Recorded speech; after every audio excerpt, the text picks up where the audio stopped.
Mayor Scott Nichol. Deputy Mayor Frank Gerton. Here. Councilmember Adam Dyer. Councilmember Susan Romey. Here. Councilmember David Nutt. Here.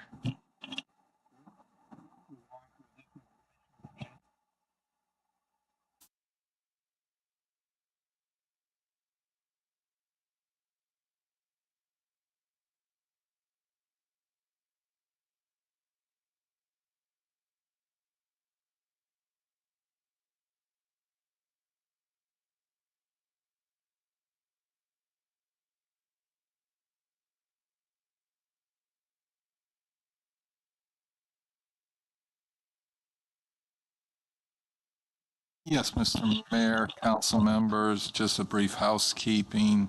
With the live streaming, you do need to press the green button to be heard on the live streaming with us sitting over here. I gave you the detailed 5-year plan last week, and yesterday the slideshow. I'm not going to read everything for sake of time. If you have questions, the leadership team is here to answer any questions. Basically tonight, we pick up from the budget kickoff meeting where we solicited your priorities, and in airplane lingo, we go from 30,000 feet down to under 10,000 feet view. In end of July, we will bring back the treetop line item budget for you. This is based on an interactive financial model and capital improvement plan. Primarily, the difference from traditional CIPs is it's linked to revenues and it is adjustable in real time, meaning if someone wanted to see what reducing a significant reduction in the tax rate would do to the 5-year financials, or taking funding away from a project or adding funding, we can do that in live time. Many projects from last year have been delayed or changed to unfunded due to higher priorities that I will summarize shortly. In the general fund, we assume slow and steady growth with spikes due to grant receipts this year and in 29 and 30. 29 and 30 is the muck removal project impact. Property taxes, we're forecasting a smaller growth in receipts this year and slowing growth in the out years due to recent changes to the assessed valuation process, and we are not planning on asking for an increase in the tax rate this coming year.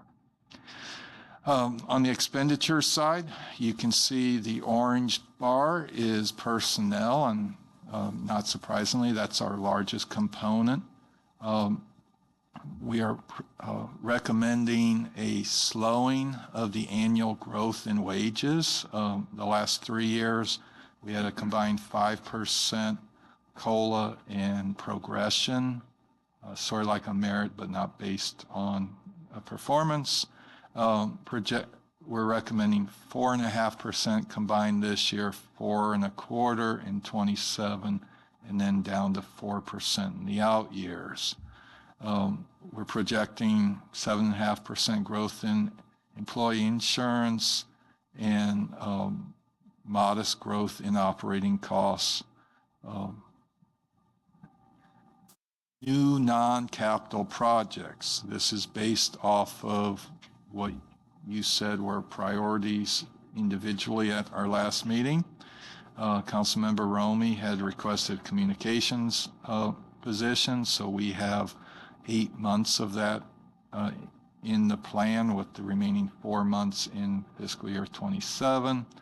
9 months of a code enforcement officer as requested by Councilmember Nutt. Implementation of a step pay plan for non-collective bargaining employees. Last year, we moved the FOP employees to a step plan. This is an approximate number that is probably a little on the high side. The reason this is required to move people into a step plan is folks are all over the place, and a step plan is very basic. You make either 42,500 or 45,000. There's no in between. So to move everyone into a step plan, we have to have money to move them up to the next step. The second and final year of the senior management salary adjustments, and 0.95 FTE part-time staffing for the recreation center to address the opening, closing, and daily maintenance of the active recreation amenities in the soon-to-be completed expansion project. On the capital side, the biggest change from last year is the fire annex project. Last year we had proposed doing that in 2 phases, funding 1 phase. Chief Lewis has had some conversations with design and construction people, and we believe it's in the city's best interest to build the whole thing at one time, and which will save us money. It does raise the cost, and so what we're proposing to do is put $500,000 towards it next year, and then come back with the balance of the money in 27. Our recommendation would be to mid next year go out for a design build contract where we would design it and basically start the project in the September-October timeframe. The other high-profile items for next year are the road milling, repaving, replacement of vehicles, some items to complete the Algonquin projects, such as the west side multipurpose pathway, and some other items I won't read. We have a lot of smaller projects. If you have questions about them, we can provide your details. In 27, there is the balance of the fire annex concept as I spoke about. Again, road repaving, police vehicles, money to repave Gleason Park pathways, and starting to get into replacing some of Public Works' F-350s. And a lot of smaller projects. Fiscal year 28 is the other priority, in my opinion, is replacement of the fire department ladder truck. This number is lower than what we had talked about last year, in that Chief Lewis believes that this is basically the basic model, not a custom build as in previously envisioned. Our proposal on this would be, since there's a year to year and a half out for construction, is to authorize us next year to give a letter of intent, not a commitment, but a letter of intent that we would purchase this in 28, which would allow them to slot in their queue of building of this. So in fiscal year 28, when the money's available, we purchase the truck. This and the annex is a lot of money, and that's why other projects have been pushed out, and there's some additions to the unfunded list. And then in 29 and 30, the big projects are the muck removal project. Y'all have seen some of the emails back and forth with one of our residents. There's a lot of uncertainty in there, but for now, we're showing it of the $9 million and a combined $3 million local money. It's probably not enough, but I think we do a disservice if we don't show it there.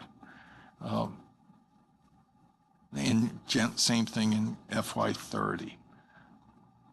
On the stormwater side, as we talked about at our last meeting, that there was a consensus of the council to prioritize maintenance and repair projects over pollutant loading reduction projects. And y'all recently authorized notifying Brevard County of an intent to go to $90 a year stormwater assessment next year.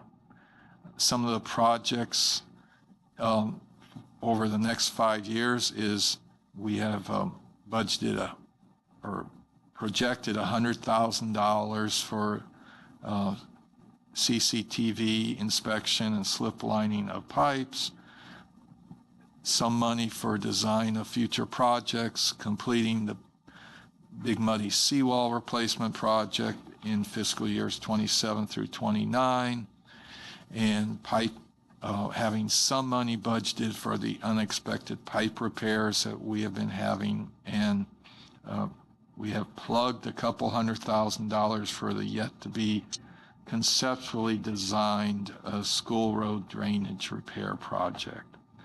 On the pollutant loading side, we are currently in the design phase for the baffle box, so we have that slotted in, assuming 50% grant or state appropriations, and then we went down the list of biggest reduction for dollars of pollutant loading, not saying these are feasible, but just putting the next few projects in line of Ocean Breeze exfiltration and Lime Bay exfiltration.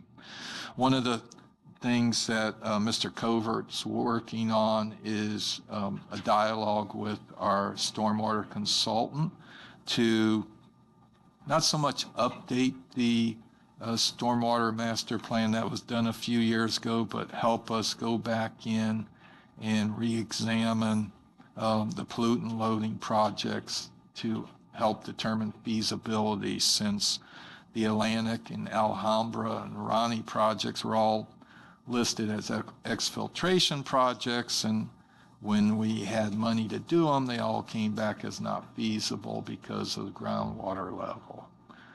And then list the unfunded projects. This is where a few things have popped in that we, if money was no problem, replacing the boardwalk at Gleason Park needs to be done in the next several years.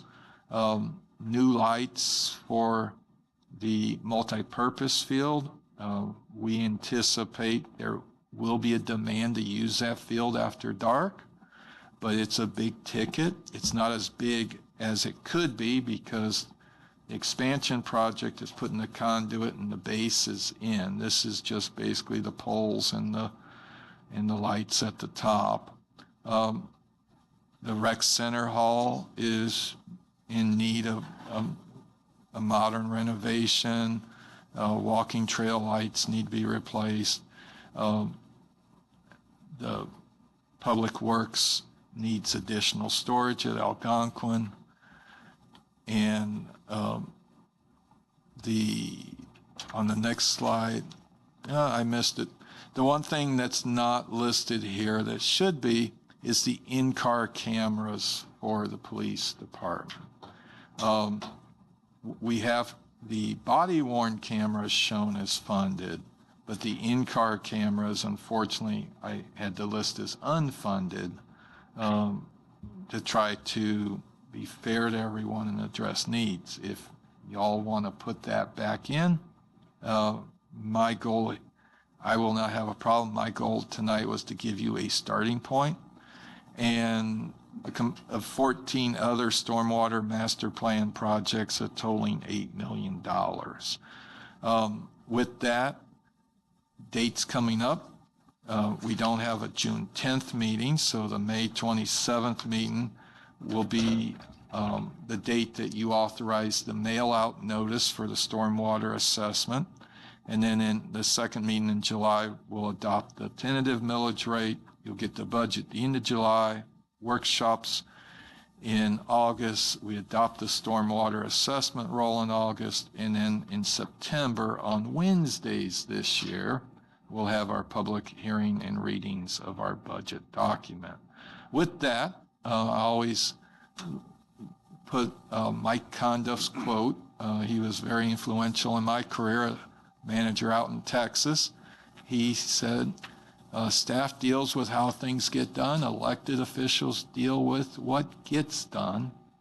And lastly, I put the picture of my dog on there because she is so demanding compared to the 5 wonderful people I work for. With that, we will answer any questions you may have. I've never been compared to somebody's dog, but it's first. Well, you're not very demanding at all. No, not at all, huh? No, not at all. Thank you. Yeah, I didn't, frankly, there was nothing in there that I saw that raised any red flags to me at all. I think the priorities were well represented in what we talked about in the past. I also get that we have some budget constraints as well. So as we move through this, it has to be kind of a fluid process, and just sometimes we're not going to be able to fund everything. Every year, we're not able to fund everything, but I think we're on the right track. I think this is a good plan. I just had a couple of questions real quick.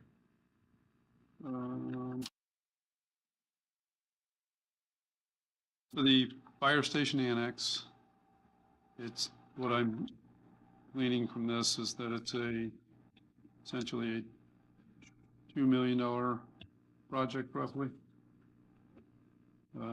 500,000 in fiscal year 26 and $1.5 million in 27.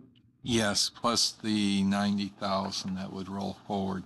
And I will defer to Chief Lewis for more talk about the project. On the funding side, the 5-year plan is based on using the approximately 800,000 in fund balance in the building betterment and renewal component of our fund balance. I know that's a sensitive subject, so just let me go to the spreadsheet here to point out our ending fund balances. We're projecting this year to end with 13 million. Oops, I still have the, I didn't close out.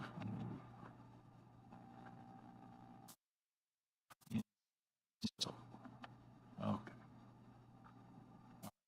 We're projecting to end this year with $13 million in total fund balance. Of that, 800,000 is in the building renewal, replacement, and betterment reserve. We project using that 800,000 in 27 as part of that project, which still leaves us a projected $12+ million in the bank. So while we're recommending using some fund balance, we're still over 100% of our operating needs, which is very, very healthy. But Chief Lewis can speak to the concept of doing the annex all at one time. And I assume that we're also going to be pursuing any available grants to offset the remaining amount, right? That's correct. The station itself was initially designed into 2 different phases, but looking at the requirements for fire stations under FEMA, NIOSH, and OSHA, there are certain things that you can't piecemeal and put into a station. They have to be there from day one when it's operating. Hand washing stations, laundry facilities, decontamination areas, those are all things that we don't have in our current station now that we're trying to get in for the new one. When we costed this project out in today's dollars, we're told that the average cost of a fire station is somewhere between $600 and $650 a square foot. The cost for the previous build was back before COVID. So, and I think as most can attest to now, the average cost of a fire station is upwards of $4 and $5 million. We're saving money on that because we're using some existing structure in the garage area and the gym area and the training area, which we won't build into the new station as long as those areas stay viable. Okay. Good. Then under the unfunded projects, on top of the lights for the Algonquin Sports Complex multipurpose field, you've got a budgeted amount in there of $500,000. I know we're running the conduits as part of this initial phase. I presume we're just running conduits. There's no actual electrical wiring going in that. So, yeah, I just want to make sure that 500,000 includes poles, lights, and then also pulling the electric to the panel, which I presume is being sized for lighting the fields. Yeah, the panel is, in all transparency, that is a very round plug number at this point. If we thought it was feasible to get it within the next 2 or 3 years, we would have spent more time zeroing in on an actual price. Okay. Yeah, just moving forward, that would be the number one thing that, I've seen in my experience where that's a thing that gets left out. It's been missed. There was actually a county park up in Merritt Island that got completely missed on during the bidding process, and it was a very expensive fix because nobody accounted for the cost. It was between the site contractor and the contractor doing the lighting poles. So. Yes, it was actually running the electricity, and when you're talking about a large park, it's a lot of electrical wire, and it's not cheap. So it was a very expensive oversight. That's all I have. Deputy Mayor Gurton.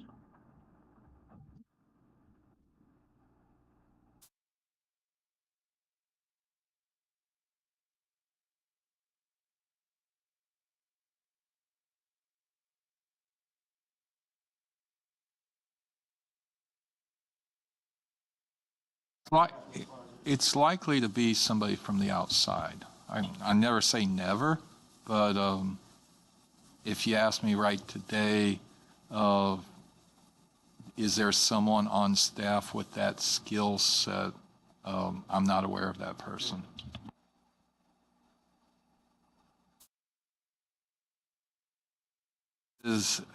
Since this was a request of Councilmember Romy, I will respectfully defer this to her rather than speak for her. I did do a presentation on this just to better explain. Should I go to that now? Okay. Well, the first thing to answer you, Frank, is the communications manager would be someone completely devoted to clear, effective information between the city organization and residents. It would increase safety and present one clear, consistent voice for the city, and would be completely responsible for all the messages in IHB internally and externally. I have some examples of how a communications manager could have improved some things with the beach pass parking. There was a lot of confusion about decals versus no decals. The residents were coming to City Hall to register, and you are unable to ask questions on Facebook. There is no way to respond in the comments. A communication manager would have provided a clearer message from the start and also been able to provide answers online in social media in response to all the beach passes. There have been people that have complained about the Alhambra construction and Atlantic Boulevard construction. Specifically, a couple of different residents mentioned that there was no communication about the projects. And again, a communications manager would be the point person for all of these city projects and make it clearer on social media and handle all the complaints, if there are complaints. Let's see, there's also, I'm gonna jump to this. On Arbor Day, it was successful because, well, largely because of John and Ori, but also we had a volunteer who served as the point person who took care of whether it was the messaging, whether it was doing different slides or whatnot for media. There was one person to do that. So this wouldn't be to step on department heads' toes or anything. It would just be to support them and just to offer support with messaging so it's consistent. We do have 3 different websites, and sometimes the messages are different on each one, or the logos are different. It would just be a more consistent voice. I'm jumping all over, sorry.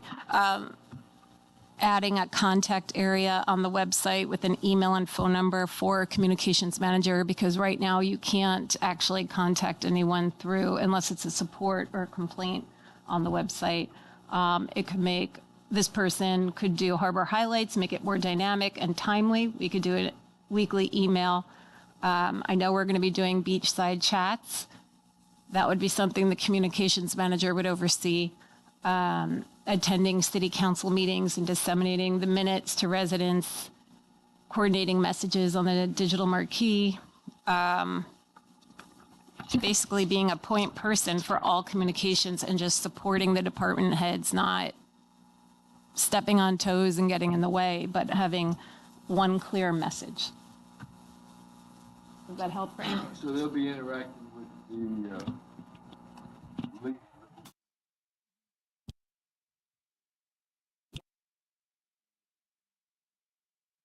Exactly. To give a good example about that is in the past that we had the issues with the communications with our noise ordinance, which was a huge public outcry as well. We also had a big public turnout when it came to the beach parking. So, and a lot of it could have been squashed right there and then if there was a consistent message and a communications person that was able to handle that across the board. So that would have been a big help there by itself. And I know that when it comes to our fire department and our police department, any type of messaging that they have out there in order to educate, I know they do their own messaging, but I think that if it was a consistent message that was educational and in layman's terms, because I know when a police officer or firefighter, when they speak, it's not always in layman's terms to our public. So I'd like to see that messaging get disseminated to the public in a more concise manner and consistent. Well, that would be a big job because we're messaging all over the place to begin with. With signs out there and everything, so that'd be a big job. It'd be like one unified voice of all of that, so there's less confusion. Individually also to one person. That's a staff situation that would have a pension later on, okay, down the road, that type of thing. So we're at not only 68,000, but 68,000 plus. The other question I would have is, okay, I'm a code enforcement officer. What will that person give us that we're not getting now?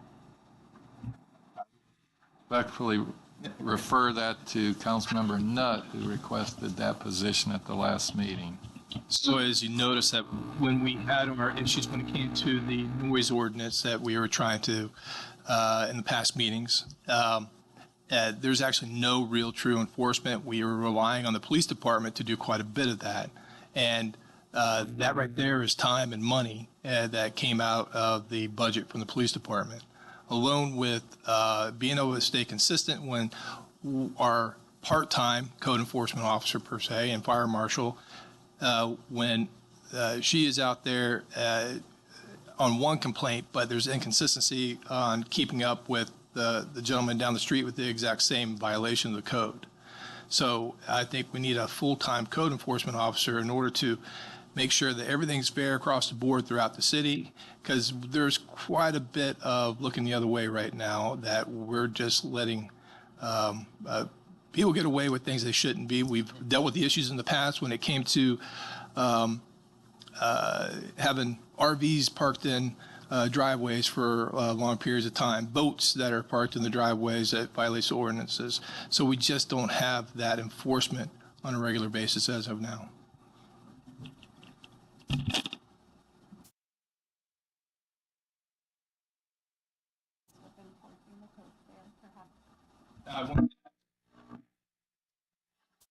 right now with the software that we're using, we're identifying our short-term rentals within the city, but not all of them that I'm aware of. I haven't seen the numbers when it came to that are registered, and some of them are kind of flying under the radar, and we need to make sure that they are registered and paying their dues that they should be.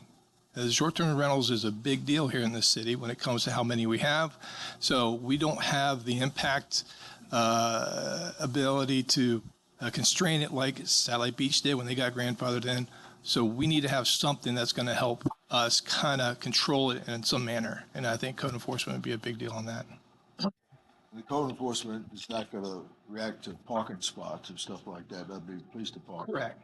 They'll just react to making sure that. Ordinance violations. Right. Yes, sir. That type of thing.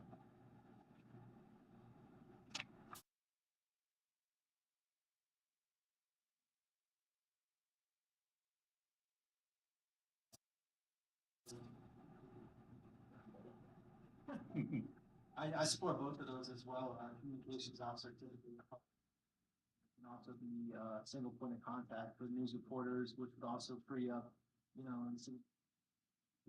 the fire chief, so they could do more administration stuff moving forward. And the better you get the information out, the sooner you get the information out, the less misinformation there is. Just like I said, one source. And yes, the code enforcement is a big need as well, because it has been getting a little lax in, I think, the short-term rentals because they expanded so quickly. That's one of the issues that is the biggest oversight right now. But back to also the 5-year plan, I do like, once again, I like the model for the 5-year plan. And then as the budget constraints come through, we can, eliminate certain items that we could see coming further in 2-3 years down the road. So everything that was in the presentation, I would agree with as well. Yeah, I like the idea of the enforcement officer and the communications officer as well. Would the communications officer also be responsible for further creating the database of resident contacts? Ideally, it'd be nice if everybody were able to be notified by email and potentially by phone. Most people, that's how I get most of my information is from my phone anyway. That would be one of the priorities. Okay. That's one of the hidden benefits of switching the Fast Friday Facts to a external weekly newsletter with a little bit different focus, is that it gives us that ability to penetrate a message quicker. And also, I've seen 4 people, including myself, do the harbor highlights since I've been here. And not one of those 4 people, it was their primary job. And I can tell you the few months that I did it, it was one of many tasks that I knew it was coming up. I asked everybody to send me stuff. I fit it in, and I got it off my plate. A communications manager takes a more strategic approach to something like that, similar to the 5-year plan you have in front of you. This is the way I like to help a city look long-term. We don't have that luxury right now with our communications of looking at it in a strategic manner. We're more shoot from the hip, knock it off our plate, and move on to something else. So Frank, we got a little sidetracked on the conversation, but anything else you? No, have that's regarding? fine. I'm just wondering how we're working with the patient. See, as a city, we're taking a step. The 5-year financial gives you a great picture. I think it's a great job. We're content with. I think the fire department, pushing there. I think it's a good direction there. I'm happy with it. Okay. Councilmember Nutt? Are you And done? the other thing is, we need to go ahead and have the police department doing their thing, monitoring traffic and stuff like that, instead of running around after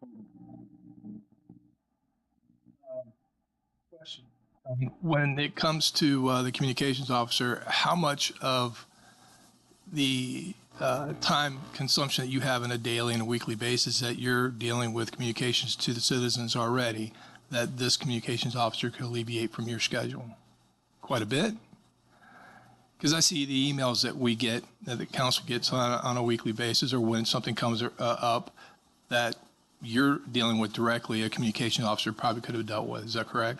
Yeah, I don't know how I would, like ballpark it, but there's one thing. It's sort of like my relationship with Chief Butler. Chief Butler is an excellent police chief. We have a great police department. We talk big picture, long-term strategy. Every once in a long while, we may talk a personnel issue. I don't talk about how he does his policing. Right now, on the communications side, we don't have anybody who can do the day-to-day stuff. We have, right now, Mr. Covert does the Fast Friday Facts and the Harbor Highlights. It is a very small portfolio, part of his portfolio. So I'm right in there with him, reviewing it, helping him to talk about what are we putting in the next item. I think this helps me have a more value-added, strategic use of my time versus having. If you look at my calendar, I have on my calendar every 2 weeks a reminder to make sure Ori doesn't get too busy and post something from the Tree Preservation Board on our Facebook post, because that's a priority of that board. That's something really I shouldn't have to do, and it's not a knock on Ori, but I ask a lot of Ori, and that is a very, very small item on his to-do list. So to work as a good team with him, I make sure I help him remember to do that one little thing that a communications person wouldn't have to ever be reminded, because they would work with the tree board of having a communication strategy for their message, a communication strategy as we enter hurricane season, as we come on to turtle lighting season. Turtle lighting season just pops into our life, and we try to put something on Facebook. I don't like to compare us to Satellite, because they're our sister city, but they have a much higher tax rate, much more people. But they make an event out of turtle season start. They have something about gopher turtles. I'm not saying we become Satellite, but I think you see they have a strategic approach to things that historically we have not had. And the feedback I've gotten over the last 3 years about communications and code to a degree is that what we try to do on an ad hoc basis isn't meeting the needs of the community now. It met the needs in the past, but the community is changing, and that's how I see that. I think it would help everybody involved, because whether it's written communication leading up to hurricanes, recovery, one of the things everybody in this room is we're taking a deep dive this pre-hurricane season and really talking about the scenario we hope to never experience, because we've got great people in this room who the near misses we keep having, we got it down pat. If we ever have a bad scenario, we need to have a plan, and that's what we've been working on this spring. And so I think that's similar to communications, is someone it's full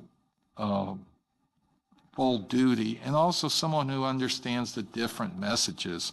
Right now, our Facebook posts are basically the same thing we put on Harbor Highlight.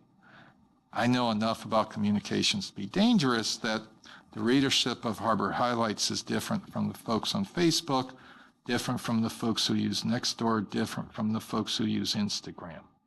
But we don't have the time to craft a message to each of those audiences. Thanks for the in-depth. That was a deep dive by itself, I understand. But I was more in line because the one issue that we have with one of our citizens with the dredging of a canal, and just be able to educate them and the neighbors in that area of exactly what our limitations are. Those are the things I'm referring to that you deal with on a daily basis that a communications officer would be able to do. Is that correct? Yeah. All right. That's why my recommendation is it's an exempt position, because I don't need someone who punches in at 8 and leaves at 4:30. I need Correct. someone who can, we've got this meeting coming up about the Algonquin expansion project. I need you to sit in on it so I don't have to tell Understood. you what's the latest about it. I think it could be the way I see it is more of a proactive position as Correct. opposed to a reactive position. Yes. Yes. Because unfortunately for you, people are still going to go to you and us for the reactive stuff, for the complaints, the concerns, and they're going to want to go over and above the communications person. I guess my question would be, trying to add justification.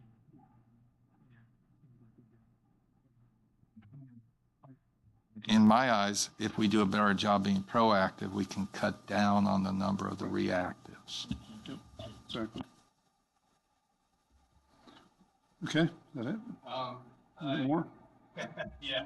No, go ahead. You brought it up, the unfunded projects. I see that I know that we have the Public Works Storage Building for the addition to the Algonquin Sports Complex, but I don't see anything that for our parks, for our recreation department there, for the equipment that they have out there. I know that we have a dilapidated building that's about to go at the next storm, and I want to make sure that there's something that's in line with them not taking up storage like we're sharing storage right now with the Public Works at the building over there that has the fire truck in there or the training trailer.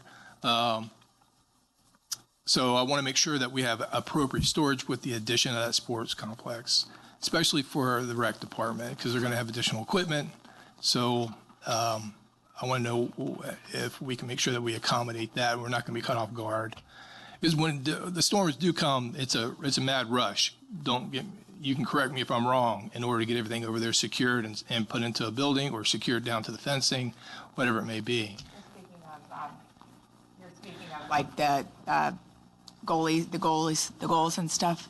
And I'm not sure exactly how much. I know that Todd mentioned that we're going to get for maintenance of the field. But besides a very large one over, that's, I don't know.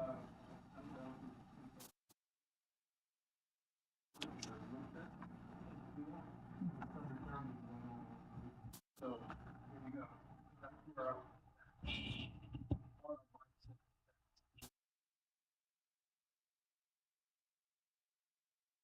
If I may, in considering this issue, especially with the fire department being one of the squatters in that building, you have economy of scale when you're building new, and that's the time to add square footage.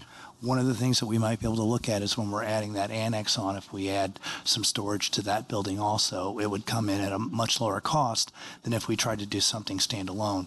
That might be an opportunity to get those pieces of equipment out from Todd's building and in our own, where we can use it and be closer to it and free up space there. So just an opportunity. I won't know what that looks like, though, until we get into the design phase and cost and so on.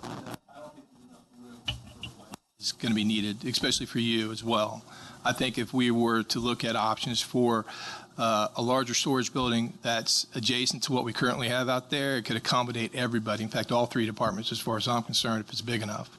So, and I think it would be a lot less as far as expense. I've gotten some numbers from Todd as far as that goes. I don't know about going that much, but we can do something along those lines, and it would definitely be more cost effective in that manner. I think that both Todd and I's concern is that we're going to end up having this field and we're going to end up having this equipment and we might not have the place to store it, so putting the cart before the horse a little bit, and I think it's going to come before we know it. I think that if I'll say Todd's building because it's all of our buildings, but if we are able to get that building, this building that's already existing potentially could become a storage place for some of that soccer equipment and stuff like that. So we're kind of moving some stuff over and having room for other stuff.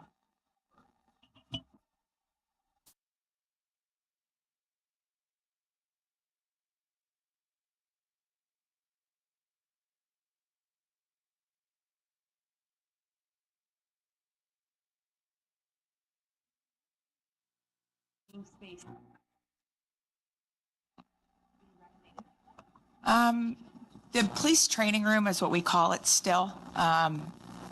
It's not the police training room anymore, but it still has Fred Fernandez's name on it. When it was donated, or it was not donated, but it was funded. Well, it was before my time, but it was a training room. It was an exercise room for the police department.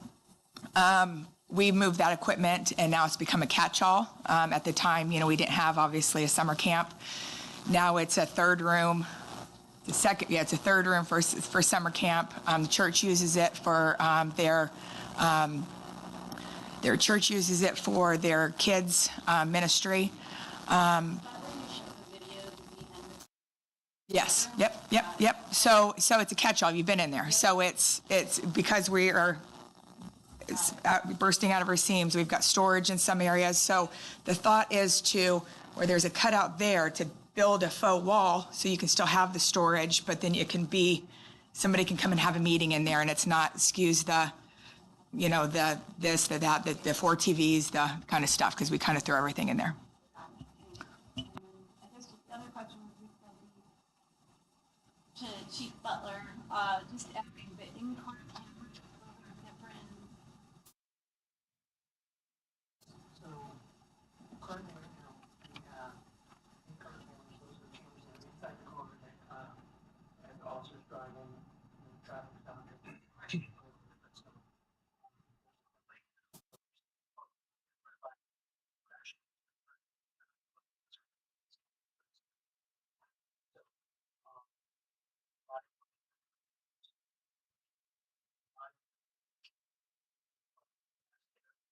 Those can go, so those are just stuck in the car. I would say that's something that, myself and just, problems does. It's nice to have both. It's really nice to have both. You do different stuff. Body cam, coverage, especially like the officer about shooting, had hands here, where it's covered, so not necessarily a great shot. They deal with it, but if I call camera, yeah. It is straightforward. It's a nice thing to have.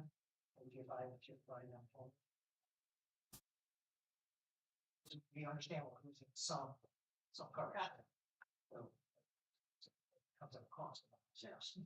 So we gotta choose which we want. Got it. So, finally, the contract expired on say.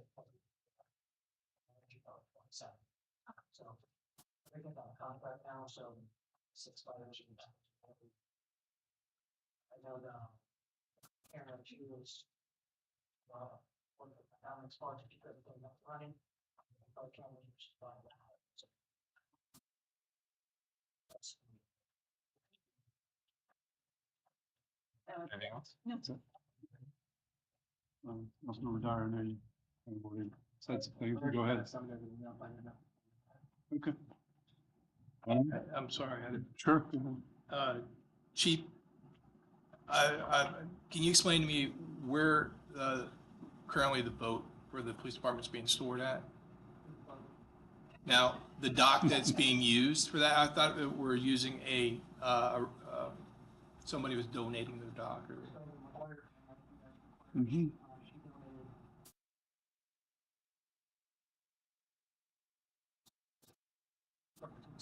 Mm-hmm. And that's where we're going to be doing the actual renovation of? Okay.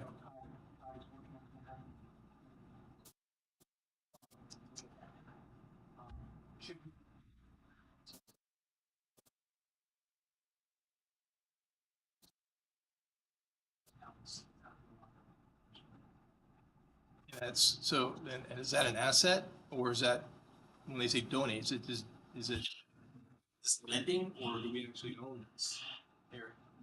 The range, the boat house and the dock. Okay. That's what I'm gonna make, that's what my concern was. I didn't. Perfect. So it's an asset we need to actually make sure to keep the upkeep on. Okay. Perfect. That's all, I'm sorry. No, you're good. This is the time to speak of. Okay, do any of the department directors wish to say anything? Anything? No. No. The only comment I would make, conversation on the storage, that wherever we can go ahead, the stuff that we're going to store, if possible, to go in that particular area. It's a little bit more expensive. I'm for it. It just makes sense. And if we're getting good stuff, we need to take care of it. So no doubt about it, we have to have a storage area. I like your idea. Okay. So do we need to make a motion of any kind or anything like that? Or I think in general, it sounds like everybody is supporting what's been presented. Just minor questions. I think great job, everybody. With that, it's public forum time. Would anybody sitting in the audience wish to say anything? All right, hearing none, I would entertain a motion to adjourn. Motion to adjourn. Motion by Deputy Mayor Gerton, second by Councilmember Nutt. All those in favor signify by saying aye. Aye. Same sign. Motion carries 5-0. We are adjourned. Another good meeting.